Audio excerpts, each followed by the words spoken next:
오늘을 살아가는 묵상 시간입니다. 오늘 본문 말씀 이사야서 10장 15절입니다. 도끼가 어찌 찍는 자에게 스스로 자랑하겠으며 톱이 어찌 켜는 자에게 스스로 큰 체하겠느냐. 이는 막대기가 자기를 드는 자를 움직이려 하며 몽둥이가 나무 아닌 사람을 들려 함과 일반이로다. 자, 오늘 본문 말씀 속에 보면 하나님께서 아수르와 하나님과의 관계를 몇 가지 비유로 표현해 주시죠. 이 도끼가 아무리 날카롭고 강하여도 그것을 들고 있는 사람을 이길 수 없다는 것이고, 또 톱은 나무를 자를 수는 있지만 그래도 켜는 자의 손에 들려 있을 때 쓰임 받을 수 있다는 거죠. 마찬가지로 사람이 막대기를 휘둘러야지 막대기가 사람을 휘두르지는 못한다라고 말합니다. 다시 말해서 하나님께서 아수르를 사용하셔서 이스라엘의 썩은 부분을 잘라내었다고 아수르가 예루살렘까지 공격하려고 하는 것은 도끼가 주인을 찍으려는 것과 같다는 말입니다. 우리말 속담에 그런 얘기가 있죠. 믿는 도끼에 발등 찍힌다. 길이 잘 들지 않는 도끼나 톱은 주인의 몸을 다치게 할 수 있다는 얘기입니다. 그러나 그 결과는 결국 그 도끼나 톱이 버려지게 되는 것이죠. 여러분, 하나님의 백성들은 고난을 받으면 다시 살아나게 됩니다. 그 안에 불씨가 있어서 어려운 가운데 기도하기 시작하고 정신 차리고 바른 신앙으로 돌아오게 하는 그런 힘이 있죠. 하나님의 백성의 그 신앙에 다시 불이 붙으면 그때에는 더 이상 아수르가 존재할 이유가 없어집니다. 그래서 절대적인 그 악의 세력이 내부적 모순에 의해서 스스로 무너지는 것을 보게 되는 거죠. 아수르도 하나님이 손대실 필요 없이 자기 스스로 무너질 수밖에 없었습니다. 처음에는 덜 중요한 가시떨기 같은 것이 타버리는 것 같더니 그 다음에는 살림 전체가 다 타버리는 모습을 보게 되죠. 결국 자기가 망하게 한 이스라엘 나라처럼 도덕성의 부패로 스스로 소멸되고 말았던 것입니다. 여러분, 우리가 이 상황을 통해서 알 수 있는 것이 무엇입니까? 이스라엘뿐만 아니라 다른 나라들도요, 단순한 흉년이나 전쟁으로 망하는 것이 아니라 도덕적인 타락으로 망하게 된다는 사실입니다. 하나님께서 이스라엘의 불꽃을 꺼트리지 않기 위하여 아수르라는 강한 도끼를 사용하셨습니다. 그러나 아수르 또한 교만과 도덕적 부패 때문에 자기가 멸망시킨 나라들과 똑같은 과정으로 멸망을 당하고 만 것입니다. 여러분, 이것이 우리의 삶 가운데 참 무서운 진실입니다. 이 땅을 망하게 하는 것은 참 도덕적으로 우리의 인식이 후퇴되어지고 망하게 되어 있는 그런 모습을 보게 됩니다.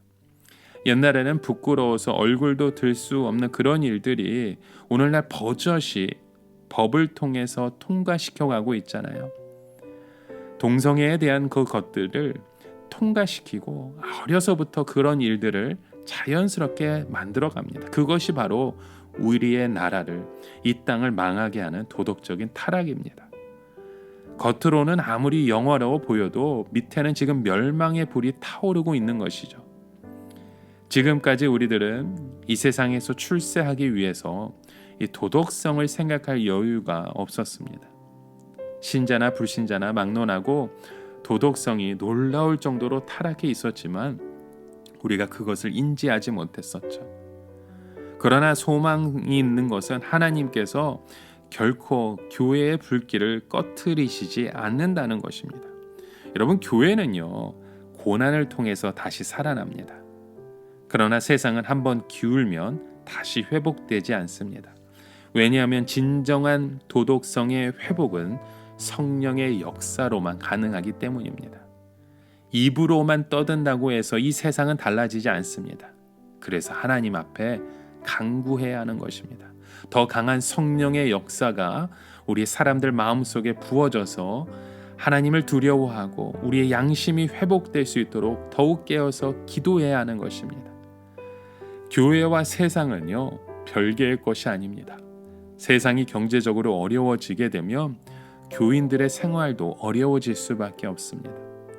그동안 우리는 세상에 대하여 책임을 지는 입장보다 무엇인가 얻으려고 하는 입장에 있었습니다. 세상 속에서 타오르는 작은 불씨가 되기보다는 내 속에 있는 불씨를 꺼트리더라도 세상에서 잘 되기를 원했던 것이죠.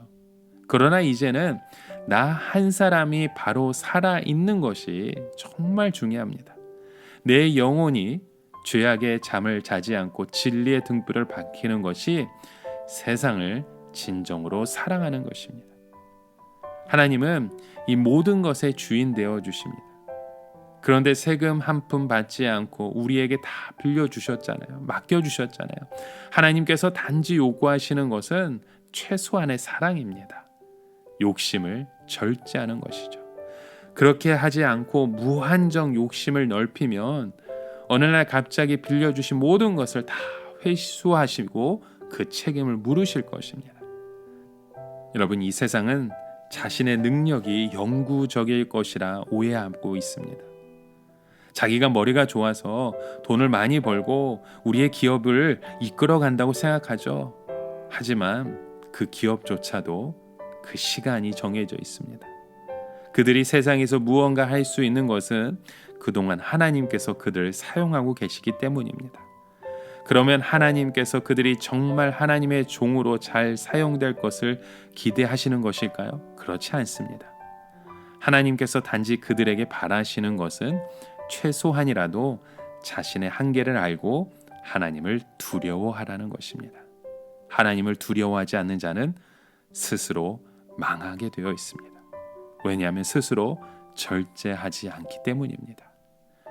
여러분, 오늘 우리가 정말로 하나님을 두려워하고 있는지 그 사실을 점검해 보십시오.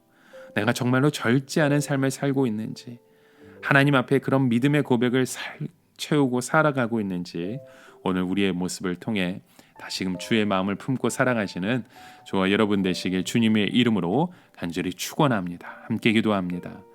하나님, 우리의 욕심을 절제하고 우리의 무한정한 그 욕심을 이 세상을 향해서 펼쳐가는 인생이 아니라 하나님이 맡겨주신 모든 것에 그 책임을 지고 그곳에서 정말 주님이 원하시는 그 믿음의 모습을 세워갈 수 있는 하나님을 두려워하는 믿음의 자녀로 우리를 인도하여 주시옵소서. 예수 그리스도의 이름으로 기도드립니다. 아멘.